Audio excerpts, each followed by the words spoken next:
to the group organizing this event. And she has just such an amazing story that I thought she had to share it with you all.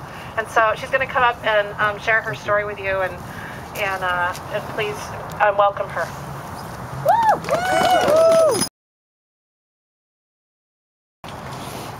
So I haven't practiced this in the cold, so if I burr, bear with me. My name is Sarah Jean Coel. I'm 28 years old, and I was asked to speak here today not because I am a state representative or because my name and my views are so well known. I'm not a politician or even highly educated. I'm just a Minnesota resident whose entire life has been directly affected by members of my government elected to represent me and my well-being, putting themselves in an unelected position to determine my health care. It is an honor and a privilege to share my story with you today. 9 years ago, at the age of 19, after years of gynecological issues, my doctor told me about a disease called endometriosis. She suspected that many of my issues were caused by this disease and that my quality of life and my future fertility could be preserved by a diagnostic surgery. My health insurance at the time denied coverage of this surgery, calling it optional. Upon learning this, my doctor and I decided the best thing to do would be to go forward with treatment under the assumption that I did have endometriosis and simply confirm the diagnosis at a later date. Literally the next day, my insurance company again denied me a service. They denied the $300 a month hormonal contraceptive used to treat and manage the growth of my disease. They denied this coverage on the basis that I did not have a definitive diagnosis. They denied my diagnosis, and then they denied the medication based on the lack of diagnosis. In 2005, at the age of 23, I met and married my incredible husband, Dan, who is here today supporting not only myself, but all of us in this fight. I told him before we got married that fertility might be an issue, and we made the joint decision to cross that bridge when we came to it. Less than 8 months into our very young marriage, I was finally lucky enough to receive the surgery needed to diagnose me. I was officially diagnosed with stage 4 endometriosis, polycystic ovarian syndrome, and adenomyosis, a disease that can only be definitively diagnosed post-hysterectomy. After this surgery, Dan and I were told that if we ever wanted to conceive a child, we needed to do it soon, as my reproductive organs were covered in disease, and it would be difficult, if not impossible, to conceive naturally. We decided to go for it. We tried to conceive naturally for 3 months. When that didn't work, we went through basic fertility treatments for the next 3.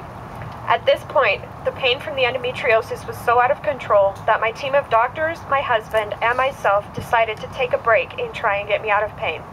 At this point, my disease was so out of control that hormonal contraception to control the growth of the disease was no longer an option. At the age of 24, I was put on a 6-month round of a drug that put my body into medically induced menopause. I was unable to finish the 6 months of the drug. After 3 months, my hair was falling out, my eyeglasses prescription was twice as strong as it had ever been, my memory was failing, and my tooth enamel was eroding at an alarming rate.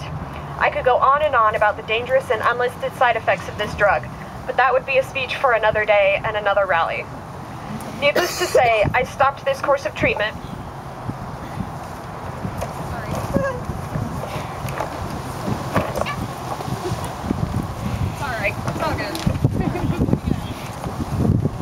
I stopped this course of treatment and went back to using estrogen-blocking contraception to manage and treat my disease.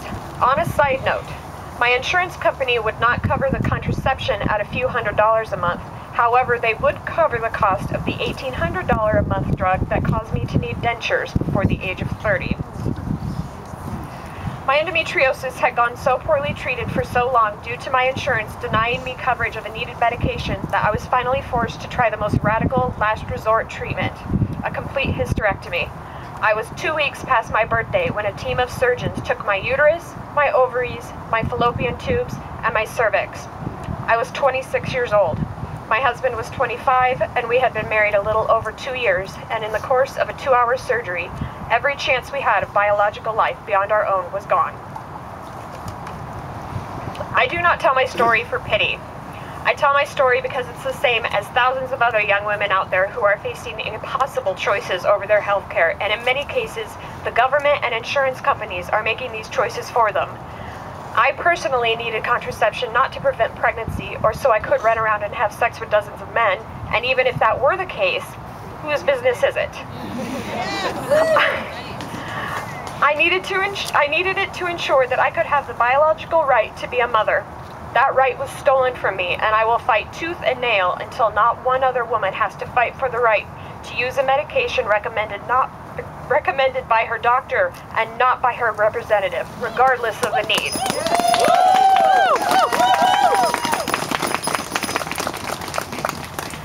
Those who say that there is not a war on women are not paying attention.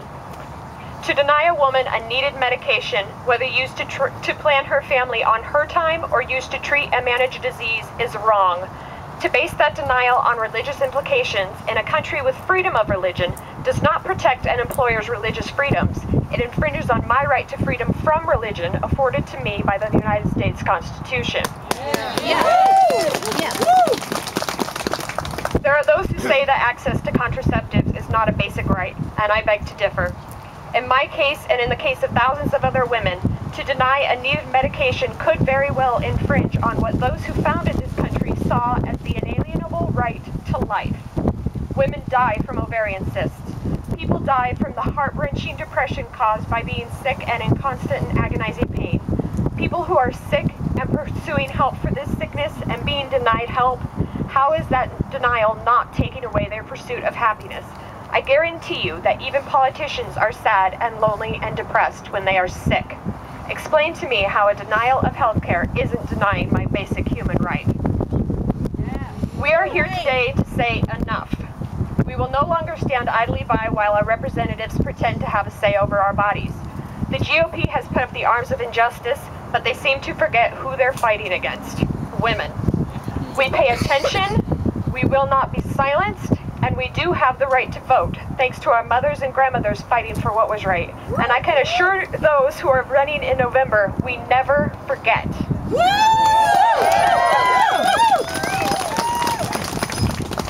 It's been an honor sharing my story with you today. In closing, I would like to thank Laura Devitt and all the other amazing people who took the reins in and pulled these things together. I have never been more proud to take part in something, and I will be just as proud. I will be just as proud to vote for leaders in November who will fight alongside us until our rights are no longer in jeopardy. I urge each and every one of you to join me at the polls in November. Now let's show our state capitol and the suits working inside what Minnesota women are made of. Thank you.